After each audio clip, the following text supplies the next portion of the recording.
আমি টুম্পা অটোওয়ালি পৌঁছে দেবই টাইমলি। কথা নয় ছবি, আমার ছবি আমার হয়ে কথা বলে। নমস্কার নমস্কার নমস্কার, আমার নাম মকরন্দ সান্যাল, ফিল্ম ডিরেক্টর। একটা বিদেশি চ্যানেলের হয়ে একটা ডকুমেন্টারি ফিল্ম বানাতে এসেছি। ছবিটার নাম 51। 51? হ্যাঁ, আমার ছবির মূল বিষয় হচ্ছে এখানকার একান্নবর্তী পরিবার কিভাবে এতগুলো মানুষ একসঙ্গে থাকে, সেটাই আমার ছবিতে দেখানো হবে। আর সেই জন্যই আপনাদের পারমিশন নিতে এসেছি। পরশুদিন থেকে এখানে শুটিং হবে। আমরা দুঃখিত মকরন্দ বাবু, আপনাকে এখানে শুটিং করার অনুমতি দিতে পাচ্ছি না। কেন স্যার? আপনারা কি চান না সারা পৃথিবীর মানুষ আপনাদেরকে চিনুক, জানুক? আমি নেট থেকে জেনেছি যে কটা যৌথ পরিবার এখনো বেঁচে আছে, আপনারা তাদের মধ্যে অন্যতম। দেখুন, আপনি ভুল অ্যাড্রেসে এসেছেন। কয়েকদিন আগে পর্যন্ত এটা যৌথ পরিবার ছিল, এখন আর নেই। সে কি? নেট তো বলছে আপনারা এখনো যৌথ পরিবার আছেন। আমি তো সেই জন্যই এলাম। দেখুন, কে কি বলছে সেটা আমি জানি না, তবে এই পরিবার ভাগ হয়ে গেছে। এই দেখুন, মাঝখান দিয়ে বর্ডার লাইনও টেনে দেওয়া হচ্ছে।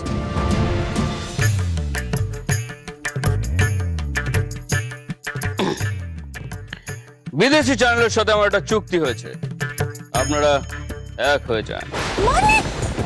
আমার ফিল্মের যে কটা দিন শুটিং হবে ততদিন আপনারা যৌথ পরিবার হয়ে থাকুন। নাহলে চুক্তি ভঙ্গের জন্য আমার বিরাট টাকার ক্ষতি হবে। এই ব্যাপারে আমরা আপনাকে কোনোভাবেই হেল্প করতে পারবো না মিস্টার মকরন্দ সান্যাল।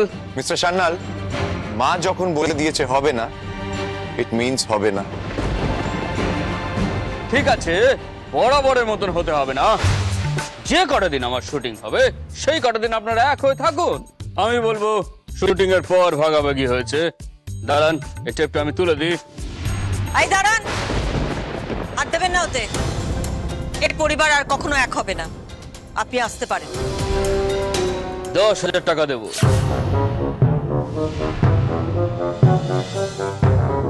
টাকার কথা কেন বলতে গেল? আমি তো এটা শেখাইনি।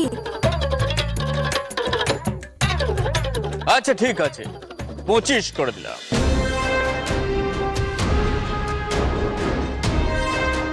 আপনাকে তো বললাম আমাদের পরিবার নিয়ে কোনো ছবি বানাতে আমি দেব না।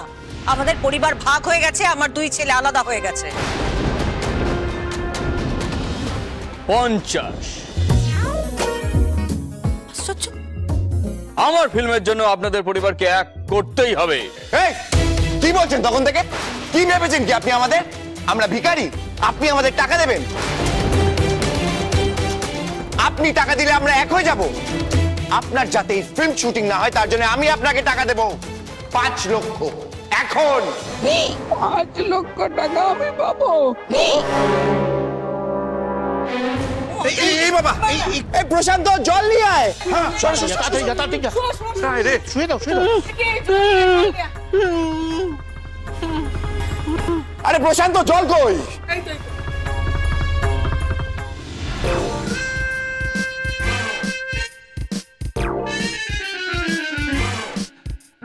ছোট দাদা বাবু, চা খাবে? চা করে নিয়ে আসবো? কি এ তো Bhojohori.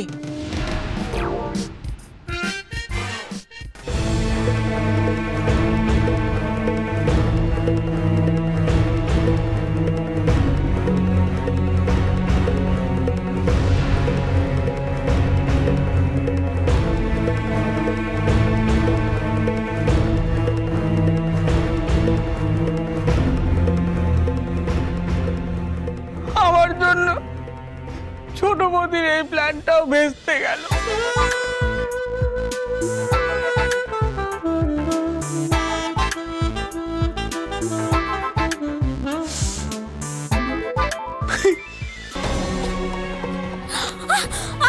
Shut up! Just shut up!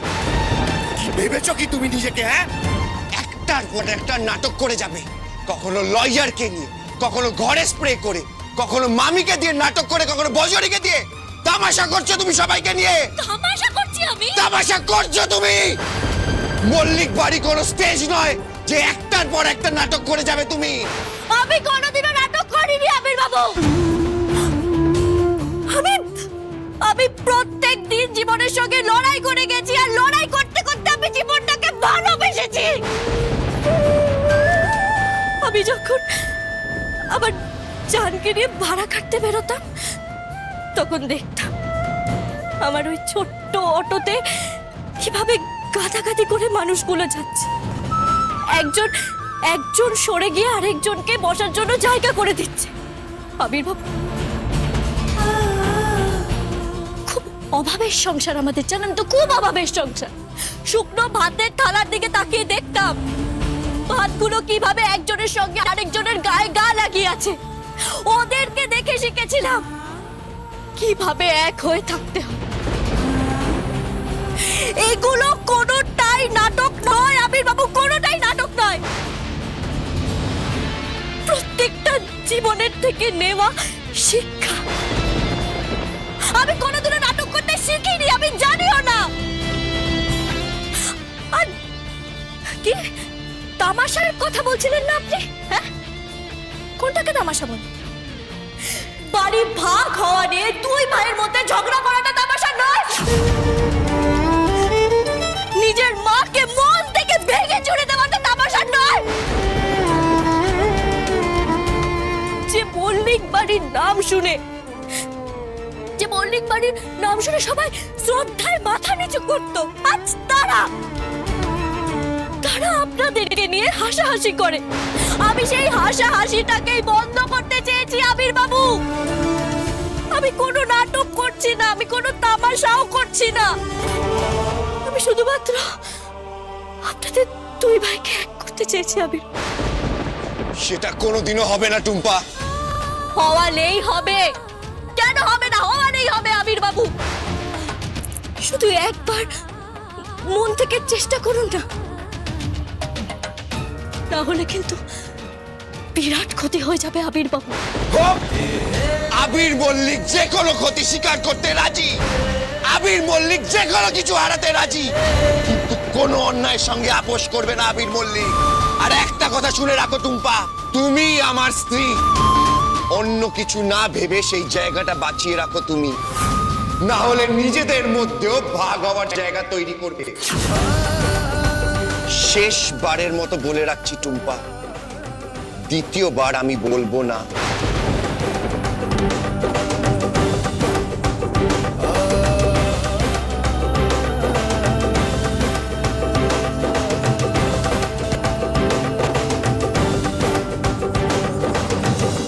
একবার যদি আপনাকে বলতে পারতাম মিষ্টিবার সব ছেড়ে কাশি চলে যাচ্ছে, তাহলে আপনি সবকিছুর সঙ্গে আপোষ করতে।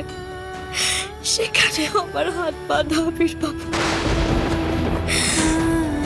আমার লড়াই আমাকে একাই লড়তে হবে।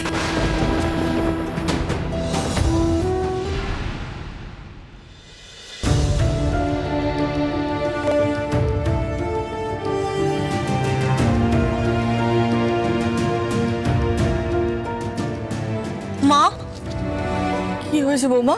মা, আমি পুজো করছিলাম রাধা মাধবের, ঠাকুরকে ফুল দিয়েছি, প্রদীপ দেখিয়ে তারপর ধূপটা ধরাতে যাব, ধূপটা আমার হাত থেকে পড়ে গেল।